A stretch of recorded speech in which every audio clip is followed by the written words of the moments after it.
Welcome back to another installment of Theologic. I'm Zach Patke. Sean Mustian. And we are here with Mark Ward, the author of a book entitled Authorized, The Uses and Misuses of the King James Translation.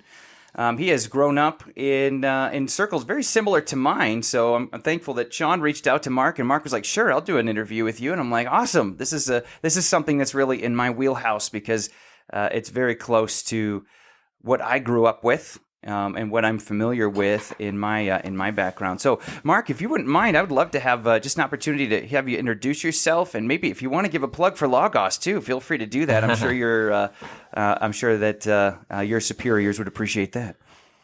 Yeah, I'm recording this from the offices of Logos in Bellingham, Washington, where I live with my wife and 3 children. My 3 children are in school today for the second time ever. We actually were educating them prior to this, but Right. put them in a little Christian school. Yeah. I'm really just delighted to see what the Lord has done for us there. My wife is a flower farmer in our backyard, Blackburn Gardens. These are the things I'm most proud of and happy about. Just they're, out of the abundance of the heart, the mouth speaks. Mm-hmm. As for me, I am a senior editor of digital content. I don't know what makes you senior when you're only 42 and incredibly still, young and athletic, but Right. I guess I've been doing this a long time. At Logos, the word by word blog. So I solicit, edit, and write Bible study content and theology content for the Logos blog. I do have a YouTube channel where I talk a lot about Bible translation, and the goal is positive, ultimately. Right. That is to build people's trust in the many excellent English Bible translations we have, and to build their understanding of why they differ when they do, and how those differences in translation philosophy, and even occasionally I'll talk about textual criticism, how those differences can be a benefit to Bible study. My overall work, I find over the years, has focused a lot on exegesis, hermeneutics, translation, textual criticism. Bibliology is just my main field. I do at Logos focus a lot on helping pastors use the original languages responsibly. I started a number of years ago a tongue-in-cheek organization of which I am the president and sole member, called the Original Languages Safely Handled Administration, OLSHA. Yeah. And I will step in, when there are violations. I try to do it nicely. I attend a church here in Mount Vernon, Washington, a Baptist church where I'm a member and a regular Sunday school teacher. Work in the Spanish ministry, Nice. kind of all the standard stuff. Habla español entonces. Perfect. Sí. Perfecto. Sí. Awesome. So you like Y tú también. También. You like no comprendo, but you like language. You said it right. Good job, Sean. You said Yeah. it right. Sometimes people say no Yes. comprende. That means you don't understand. But, Right. Although you added the classic English closing off of the O at the end. Comprendo. Right. Yeah. We close off the O with a U. Yeah, but right. they don't. They just Right. stop it at the end of the Oh, O. So I'm not criticizing. I'm just Oh, trying no. to magnify mine office. Yes, I am a language nerd. I really love languages. Hey, man, after my own heart. That's a lot of fun. I went to Peru and I learned Spanish, so as a part of my schooling. So that was a lot of fun. So talk a little bit about your YouTube channel. I've checked out. It was actually before we even reached out. My wife and I caught you online, and I really appreciated your video on the idea of the slippery slope. On how we can assume that there's a slippery slope only in one direction, but there's actually a slippery slope in 2 directions. How long you been doing YouTube, and talk a little bit about that. COVID is really what launched me into YouTube. I always wanted to do it. I was a graphic design major back in college before the Lord called me into Bible teaching, and I still do graphic design on the side. I actually own a small graphic design business, just doing church websites and stuff. That has taken a back seat to YouTube, actually, but I still do it. I just love the visual arts, and I thought it'd be really fun to make nice videos. And I had a message to get out about the King James Version. Right. So really, I felt like the message of my book needed to get out to more people. And frankly, I just knew that meant it had to be free. But being the very much middle-class individual that I am, I wasn't totally sure I could manage purchasing all the necessary equipment. So in God's providence, when COVID hit, I was planning the second season of the Bible Study Magazine podcast. I was the editor of Bible Study Magazine for the last 2 years of its existence before new management decided to end the magazine, which is totally fine. I'm not bitter. It's all right. Sure. But I ran a podcast, and my boss at the time, in God's providence, was a PhD in theology from Aberdeen, who was also a great friend and strong evangelical Christian and a total nerd about video. So he got me hooked up with a Canon M50 and a Rode Video Mic Go and a basic light, and I was off to the races so I could record these podcasts in video format since everybody was working from home. But then I just said to him, would you mind if I used this equipment, for my own personal use on starting a YouTube channel? And he was all for it. And since then, I've collected my own equipment. But Faith Life / Logos, it's now Logos. They have been very supportive of me doing this. It works well with what they're doing. And again, the point is just to help people understand why Bible translations differ and to increase their confidence in the good English Bible translations that we have. And of course, that does mean pushing back against something, and that's King James Onlyism. I came to feel that there was more work that needed to be done there. Yeah. Well, good. And that's a great segue into the topic on hand concerning King James Onlyism. I wanted to start by asking a question here, just to maybe have you address if somebody's listening, they're King James only, and they have an issue with what you're saying. Is this about attacking the King James at all? Is there some problem with the King James that we have to have this conversation?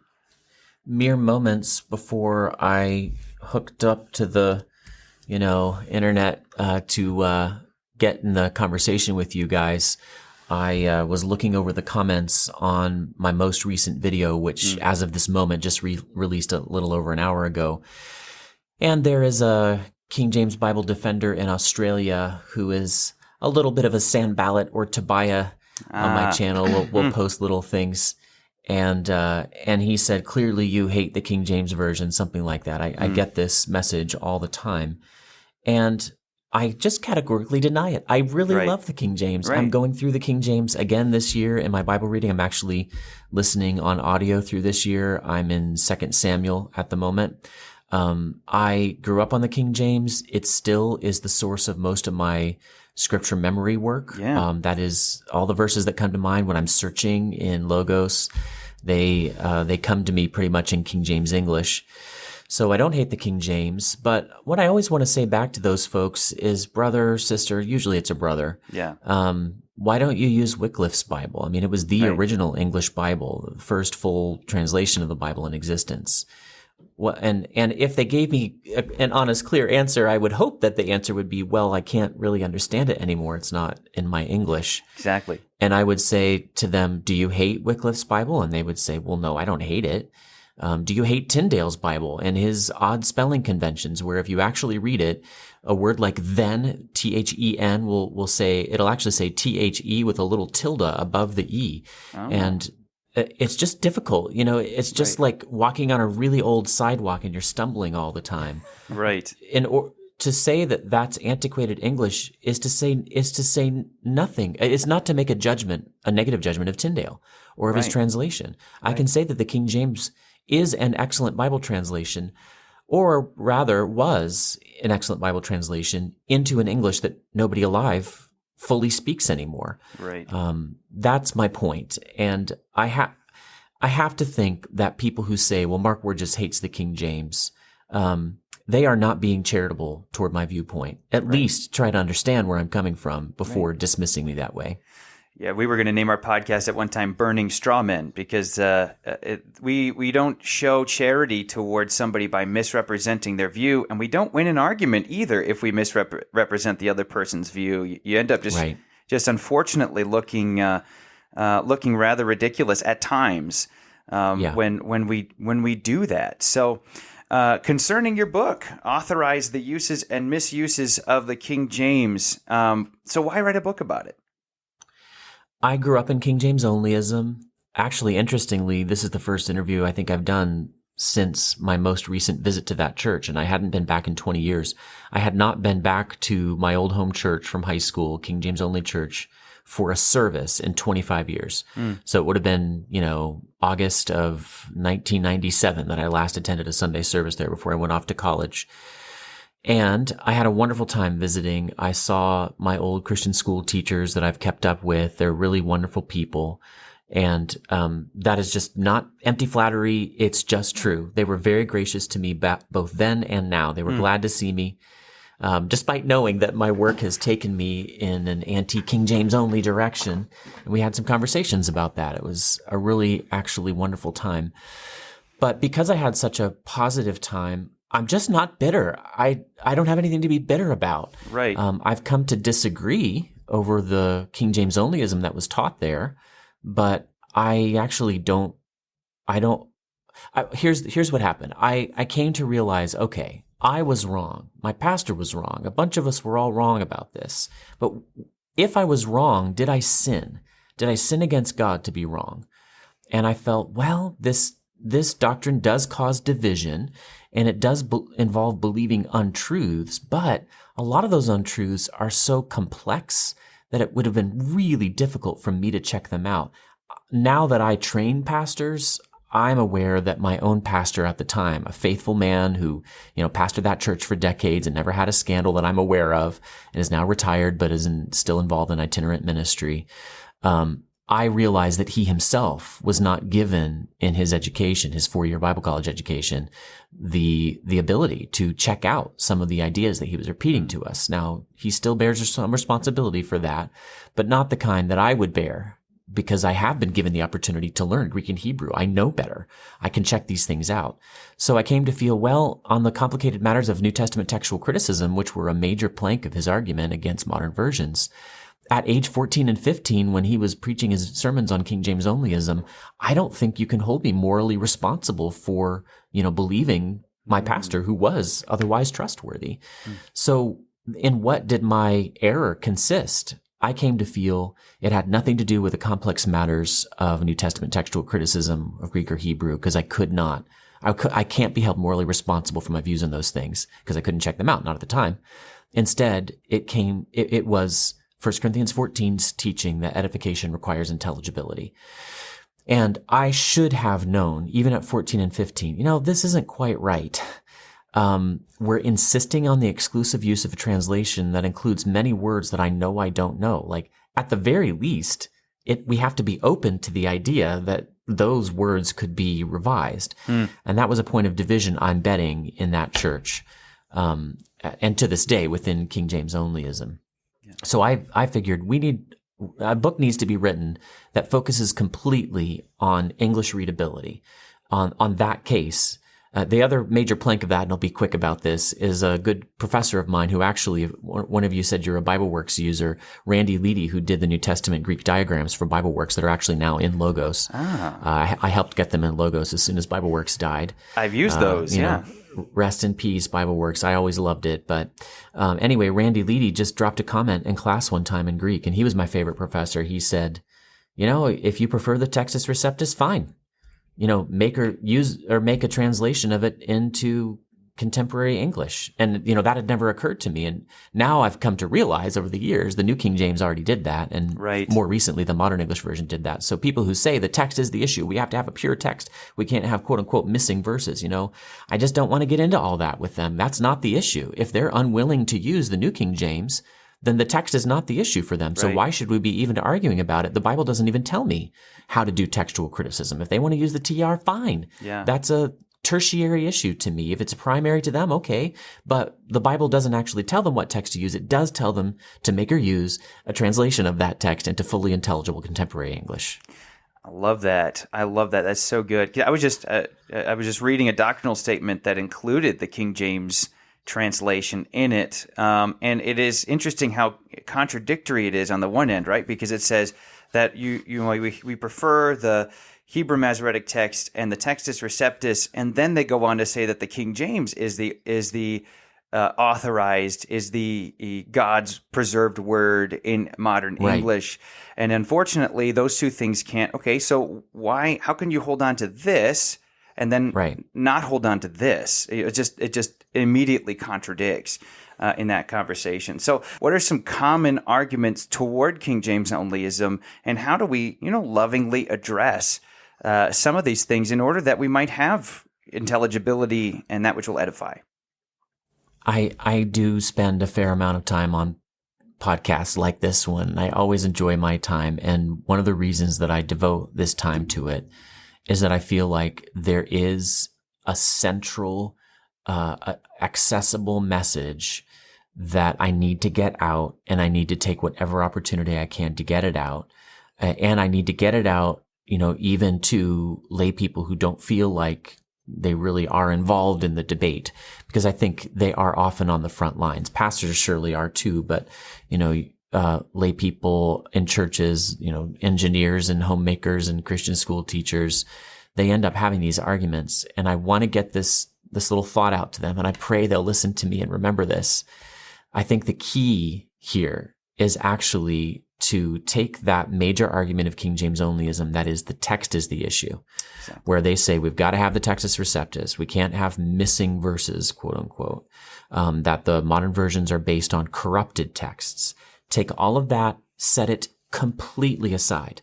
And if they want to bring it up again, and they will, because that's what they always do, these brothers and sisters in Christ of mine, when I talk about readability, they will not stay on the topic. But I won't get on their topic. I actually made a vow. I've made 3 vows in my life.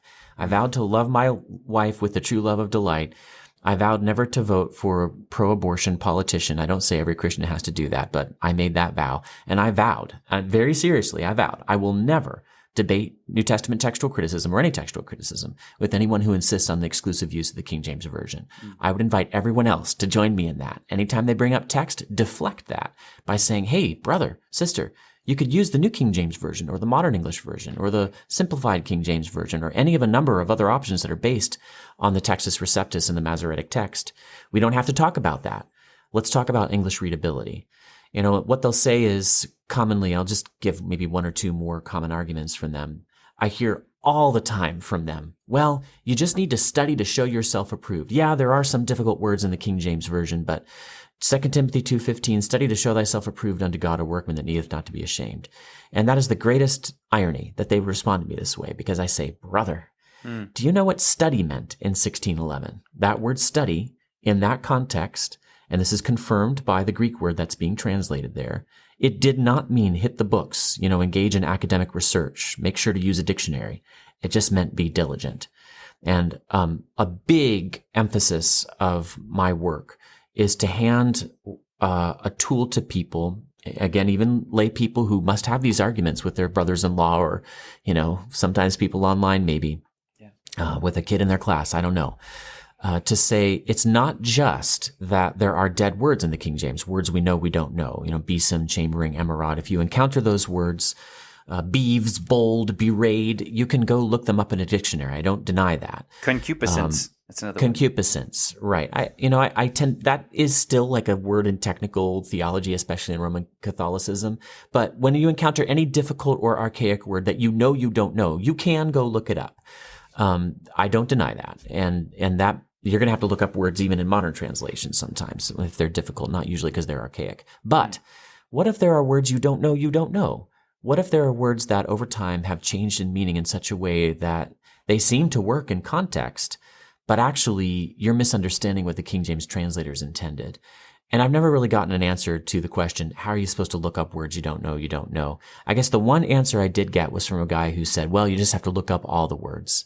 And I'm thinking, if you have to look up all the words, then why bother translating in the first place, brother? Why not just look up all the Greek and Hebrew words? Then we can have done with all of this.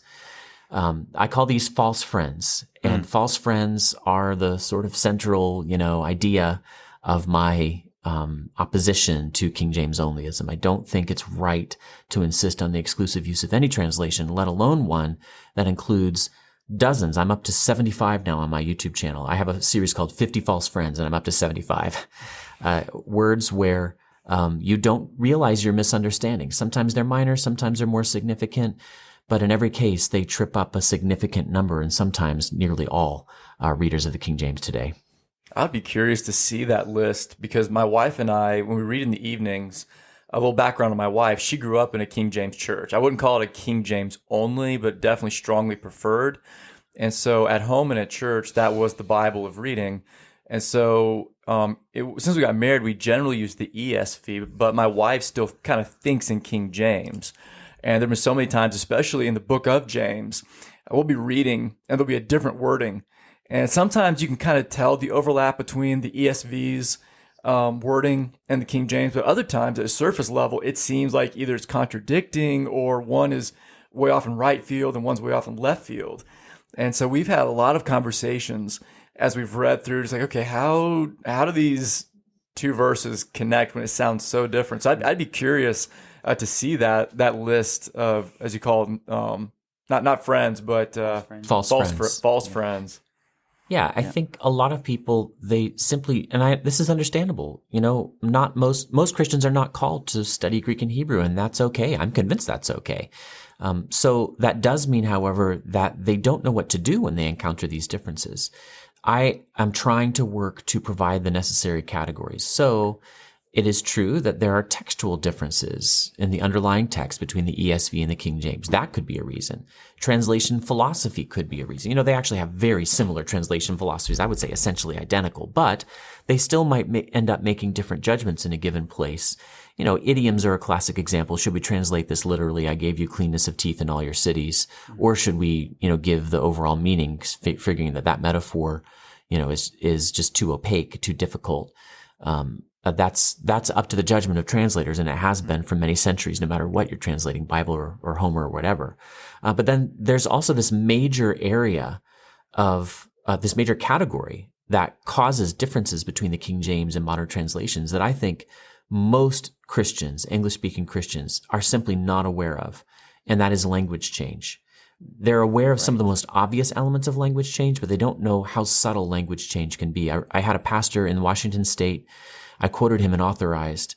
This was so profound to me. He said, in the past, when I've encountered difficulties in the English of my translation, I haven't considered the problem to be with the Bible, but with myself, and I just have to go study more. And I thought, I get what you're saying, and I admire that desire to study, but if you don't understand that the King James is not the Bible, as in you can't totally equate the two, and therefore, if you do that, then you're going to tend to say that, well, all language change is wrong, and we need to continue to speak the way the King James does. I've never run into a King James Onlyist who actually preaches in Elizabethan English. They don't take this all the way. But he just didn't see that language change is a major reason for why he was having difficulties, and it's a major unnecessary reason, because it really is not difficult to validate, well, what's the way we would say this today? And I find that that's helpful and, hopefully nerdy and stimulating to people. Yeah.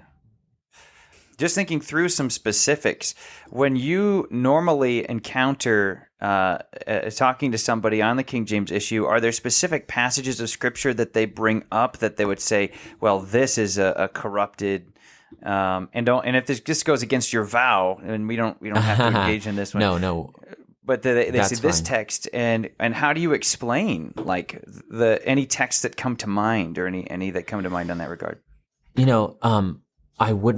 I wouldn't have that conversation with someone who's still insisting on the exclusive use of the King James. I would deflect it. John 7:8 is one of those, and 10, I think, is an example where Jesus says, I go not up to this feast, and then he goes. I get that. I understand why they would object. But I just say, make or use a translation of whatever text you prefer into fully intelligible contemporary English. And I said that for about 2 years on my channel, and then I did start getting messages from young pastors coming from the King James only world who were saying to me, hey, I'm following you as far as the English readability thing goes, but I'm still really troubled about what to do with text. I don't know. I don't understand. And so I started to allow myself to talk about this issue some on the channel. And I think if you start at those difficult passages, it's going to be very difficult to make progress. You really have to zoom back out and talk about the whole history of the manuscript tradition of the Greek New Testament and of the Hebrew Bible. And once people become comfortable with the idea, and I recognize why this is difficult, but it's why I'm gentle on my channel, I'm trying to lead gently those who are with young. I'm trying to preserve the consciences and faith that is precious to Christ of his sheep. God gave us a difficult situation in which the manuscripts of the Greek New Testament do not all perfectly agree. And I can be what I call an industrial strength biblical inerrantist and yet acknowledge I don't have 100% certainty about the proper reading in every case. One of the big things that I've tried to do to make this easier, and more palatable, because a lot of people say, well, just don't talk about this with lay people. But I think it was refusing to talk about it that ended up giving us the divisive doctrines of King James Onlyism. I think we have to teach them. And I've done it in churches, and it hasn't always been easy. And people have asked awkward questions, and a little bit of, difficulty was created in Sunday school. I won't forget it.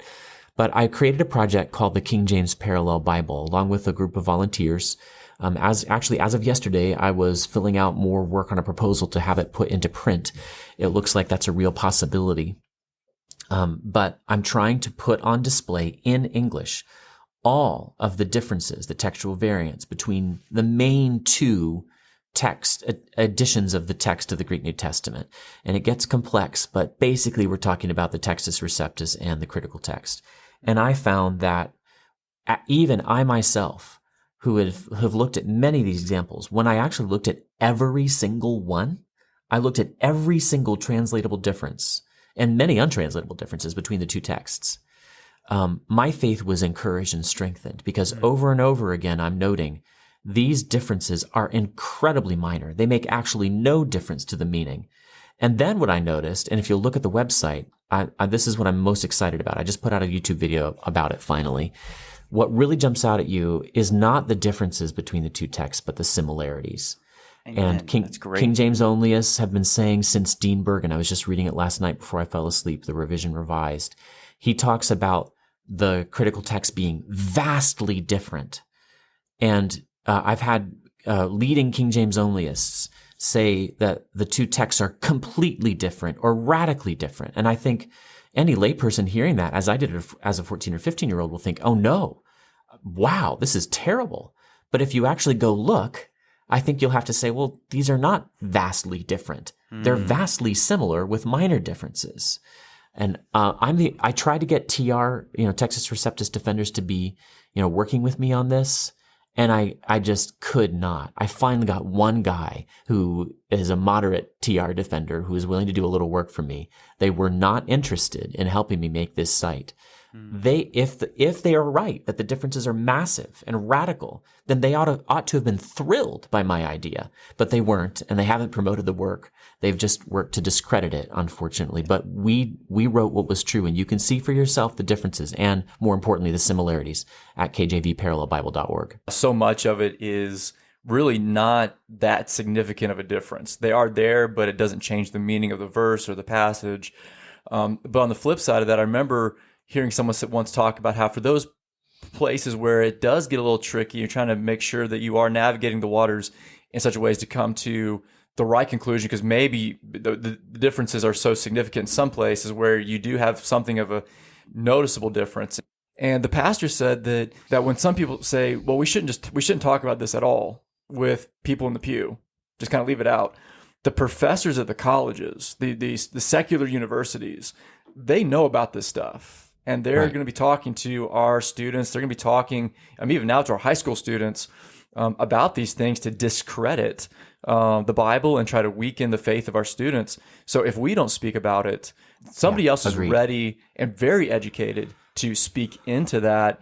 And so we eventually have to come to a point of, do we settle for comfort and discard truth, or venture into, okay, what is the truth of this situation? And it may be uncomfortable to walk in there, but let's go in pursuit of the truth and let's let the chips fall where they may. Yeah, I did this with my teen Sunday school class at church. And one of the girls comes from a home that it kind of had some sensitivities about this issue.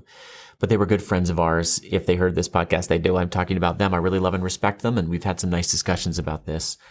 But that girl, she remembered what I said and brought it up to me like 2 years later. And it was a help to her. I really think what you're saying is true. And if you want to say, well, boy, but this is so awkward, you're going to harm the faith of some. I just say, well, we're going to save the faith of others. And actually, kind of more importantly, this is the situation God gave us. So I think has to be healthy to say what's true. You don't always tell a 4-year-old the facts of life, right? But by the time they're 18, even 16, I would think, my kids are aware of textual variants at the level that's appropriate to them. I don't think it has to be difficult. I think if the pastor expresses great faith and confidence in Scripture and will use some of the tools that people like me have made, I don't think it has to be difficult. And one question, again, with this general topic, is more of a question to you about a question. I've heard some people pose this idea when somebody that's in favor of the King James will say something along the lines of, the newer translations have left out Bible verses, they've pulled things out of Scripture, or they've added, whichever way it might be going, to then in turn pose the question, have the modern translations added or taken away, or was it the King James that missed this word or added something that shouldn't have been there? So again, kind of like the ending on Mark, where most of the translations that are being made more recently have some kind of bracket or some kind of large note saying, chances are the end of Mark wasn't there in the original. So that general question about, well, did the King James actually mess up? Is that a fair question to throw back at someone? Or is it, maybe the better question is it a reasonable question? Does it really get you anywhere, in your opinion? No, it absolutely does. And I used basically that same argument in a recent video. Is the NIV missing verses? The way I put it was, before you go on a tear about this, posting about it on Facebook, at least be aware that the vast, vast majority of strong inerrantist, Trinitarian, evangelical Christians, conservatives, who believe the Bible and can read Greek, actually regard the King James to contain added verses, not that they don't regard the modern translations to have omitted some. Nonetheless, I would still want to say anybody who's bringing this up to me more than likely is insisting on the exclusive use of the King James Version. And so I'm going to deflect and I'm going to say, right, I don't want to argue about this with you because you could use the New King James Version. They kind of have to my mind, earn the right to have this discussion with me. They have to earn my trust some, by acknowledging, at least just acknowledging, that the King James Version could be updated into contemporary English. That would not necessarily be wrong. If they'll go at least that far, I'm more willing to engage in discussion with them. But in my experience, that idea that the NIV is missing verses is used as a gotcha, and there's no real understanding of the issues behind it, except for among, the elites of the King James only movement. They understand what they're saying. But the vast majority of people don't understand. And so why should I get involved in a debate over Greek New Testament manuscripts with somebody who can't read a single letter of Greek? Actually, I've always felt like Proverbs 18:13, as it says, whoever answers a matter before he hears it, it's a folly and shame to them. I'm actually inviting this brother in Christ to commit folly and to look ashamed, even though he doesn't realize it, by letting him argue about something that I know he doesn't understand at all. You know who else said this? Actually, just last night, I was reading Revision Revised by Dean Bergen. In my mind, he's the original King James Onlyist. His opinions don't exactly line up with where modern King James Onlyism is, but the tone and the basic argument strategy is all there. His writing is excellent. He's a very, very intelligent guy. I feel like King James Onlyism has just kind of gone downhill from that high point back in the 1880s. But he said the same thing. He said lay people cannot understand these complex matters of Greek and New Testament textual criticism. So it isn't just the pointy-headed academic elite of today who are noting that the fine details are beyond the grasp of most people. It was actually, in my mind, the original King James Onlyist. Very good. One of the things I appreciate about your approach here is you're saving yourself in a sense, because I can imagine I've been that person who's decided to debate somebody online, and it just consumes you. Your wife is like, "What's wrong?" And you're like, But what you can do, what you do with your approach in engaging folks here, which is really part of our podcast, is how to disagree agreeably, is to make sure that you actually can have this conversation. If somebody has earned the right, in a sense, not like they're earning your favor, but just more like they're demonstrating a level of listenability, that they'll pay attention to what you're saying. Right. That will save you in the long run, but also actually make sure that what you're saying is edifying to them, because it's not really going to edify to make them generate more heat than light in their lives, because they're not ready to hear it. Yeah, I want to say right away, there have been King James Onlyists that I've run into who are very gracious people and are really able to have a conversation with me, and I will go far with them. But yeah, it feels like about half the work of YouTube, in my setting anyway, is praying and deciding and learning to discern, is this commenter someone for whom a soft answer will turn away wrath? Or is it somebody that that the Bible would tell me, answer not a fool according to his folly, lest thou be like unto him? You know, it really is the Proverbs 26:4-5 thing, where frequently I just don't answer because I feel like I would be brought down to the level that they're using. But then it's so encouraging to see that even some people who disagree can do so agreeably. And that tends to be where I want to focus my time, on people who are actually willing to listen. So as we're kind of coming toward the end of our interview here, any resources, if you're somebody who is listening in and you've been impacted by King James Onlyism, and what Mark is saying here is encouraging and resonating to you, any resources you might refer them to? We have your YouTube channel. It's Mark Ward, just your name. We also have his book, Authorized. We also have even the resource that he recommended. What was that resource again? The KJV Parallel Bible. KJV Parallel Bible. You can check that one out. Any other resources you might recommend to a listener who might find this helpful for them? It depends on how deep you want to go. I have a post on my blog, which doesn't get much of my energies these days. Those energies go to YouTube, but the post is titled something like, answering a question I get all the time. And I try to give both sides, like who are my top recommended writers and books and articles, and actually a couple of courses, online courses for the pro Textus Receptus side. So for example, E.F. Hills, the King James Version Defended. I think he's just one of the top, defenders of the Textus Receptus, probably the top, maybe up there with Dean Bergen. But then of course, I give recommended resources for the critical text side, which is my side. I think that James White has some valuable stuff to say. D.A. Carson has a late 1970s book that's certainly still worth reading. Carson is just a delight, and he's utterly brilliant, and he knows so much. Another great resource is actually Tim Berg, who's a great friend of mine. We've actually done a lot together now. I made him a website called kjbhistory.com because his content was so excellent.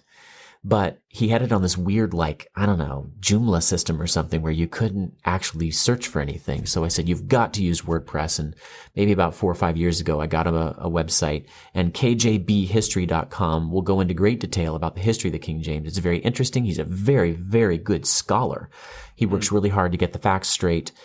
He comes from a rabidly, extremist, more extreme than Peter Ruckman, King James only home, and has come out a gracious, fervent Christian. And I'm honored to have him as my brother and friend.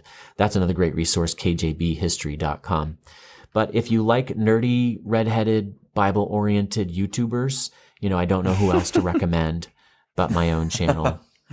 Well, I want to throw another question your way. And so if there is someone out there, maybe this is kind of like the final straw where they're like, okay, I've been raised with the King James and only the King James, whether that's a King James onlyist or just strongly preferred or whichever. But they're thinking, okay, I think I want to go ahead and kind of wade into the waters of a different English translation. But where do I start? There are so many. Do I read the ESV? Do I read the NASB? The LSB just came out. Do I read? What do I do? How do you navigate the question of which translation do I use if I'm not going to use the King James? There's so many. And then with that, what advantages are there to someone that's willing to open up to there being more than just one English translation to read? What advantages do we have in being able to, in good conscience, read the NIV, the NLT, the ESV, etc.? Yeah. Well, I don't tell anybody to stop reading the King James. My formal, call is for the King James to stop being the institutional standard in churches and schools and mission boards and publishing houses. I just don't think you should make anybody read the King James version, because it's no longer fully intelligible. That's my case, 1 Corinthians 14. But in the study, I use the King James all the time. You want to know what my top Bible is in Logos? It's the King James. It's because I grew up on it, and it's just easiest for me to continue to use it as the top Bible. I don't do most of my reading, or haven't done most of my reading in the last 25 years in the King James, but I'm going through it again, like I said. So I'm practicing what I preach. I've not gotten rid of the King James version. I'm not telling anybody to do that. I think then, don't think of yourself as losing something. Think of yourself as gaining something, and while retaining everything you already had. And what do you want to gain? Which Bible translation should you use? Well, I have a video, and it's actually a chapter in my book, which Bible translation is best? And my answer is all the good ones. I do define the good ones as evangelical ones. So I'm not a Catholic. I openly oppose Catholic doctrine. I'm not a mainline Protestant. Or are you a Jehovah's Witness? No, right? You're not a Jehovah's Witness either? Nope. Yep. And so I trust the scholars who put together the evangelical versions. And you just listed a bunch of them. You can easily watch videos of mine where I talk through various translations. In fact, I have a series where I have it's called the Best Bible Translation series. I have one video, the NIV is the best Bible translation. I have another video, the ESV is the best Bible translation. And the NASB is the best Bible translation. And I always follow that up with for certain people in certain circumstances. So I think it's good to learn what are those certain people and what are those certain circumstances. What are the strengths of any given Bible translation? Only the Bible is worth this kind of attention. I don't read multiple translations of the Iliad and the Odyssey because I just don't care about it that much, like I care about the Bible. But there are values to a more literal approach, and I talk about those on my channel. There are values to a more dynamic or functional approach, and I talk about those on my channel. You don't have to choose. I would tend to say stick with the evangelical ones. And I would also tend to say start with the formal. But if you've already been raised on the King James, you're not going to get hurt. You're only going to be helped if you read a less formal translation like the NIV. I'm hesitant to really pick anything for anybody. In fact, I nearly said to you, what's the method to pick? Well, you go to the Christian bookstore, all right, and you pick a Bible off the shelf, and then you flip it. And if it lands heads, you read it. If it lands tails, you read it. There you go. There are a couple mainline and weirdo translations there, like the Passion Translation, I guess, is showing up at Christian bookstores. And no, I don't recommend that. But by and large, mostly the stuff that's made it that far through all the vetting to get to your Christian bookstore, just read it. Don't worry about it. All of the terrible things that King James defenders have predicted are going to happen if people read these corrupted translations, I just don't see any evidence that any of it has happened. So I just want to release people's consciences from the burden there. God hasn't anointed one Bible translation, so you've got to have freedom to study the issue for yourself and read good ones. Yeah, I appreciate what you said about the person needs to understand their own situation, their own context as to what's going to be the best pick. And I say I appreciate that because I listened to an interview that you did with Greenville Seminary in South Carolina. And in there you share a story about how you're at a church. I think you said generally the use of English or reading was not fantastic. And you end up using NIRV. Yes. And as I heard you say that, I was encouraged because I work at a church where there are many immigrants. And for many, English is not the first language. So a few years ago, we moved. I don't preach from the NIRV, but we make them available as essentially gifts to people that are there. Yeah. And at first, it was I was kind of at odds with it. I was like, I don't know if I can do this in good conscience. But in further reading, and then even just hearing you in that interview mention that, I was like, okay, that was definitely just kind of one more thumbs up of, okay, that's a translation that's kind of unique. but in a situation where someone is very, very minimal in their use of English, it's proven to be quite beneficial in our context. I've had a similar occasion on my own when I was down in Peru, actually. A gentleman who was learning English wanted to read the Bible in English, but he couldn't understand the King James, so what I had was an NIV, and so I gave him an NIV in order that he would understand his Bible and maybe come to know Christ, because he wasn't a believer at the time. So you can be saved through other translations. You don't need to be afraid of that, and you don't need to have that bother your conscience. I'm encouraged by 1 John, where John says God is greater than your conscience. In some ways, our consciences can be strictly held to something, but the best thing we can do is let the Word of God inform our consciences. As you say, 1 Corinthians 14, edification needs to be intelligible, and if it's intelligible, we understand it, and if we understand it, we can start walking in a sometimes less strict direction and be encouraged by that. Mark, thank you so much for joining us. I don't know if there's anything else you want to add at the end, or any other plugs you'd like to bring out. I mean, we got Logos as well. I encourage you to, if you're a Bible nerd and a language nerd, look into that, or a pastor. Anything else you want to mention before we close? I think I've already said enough and probably too much. Thank you for the opportunity. Hey, you're welcome. Thank you so much for being a part of Theologic. Look forward to catching you maybe some other time. Thanks again.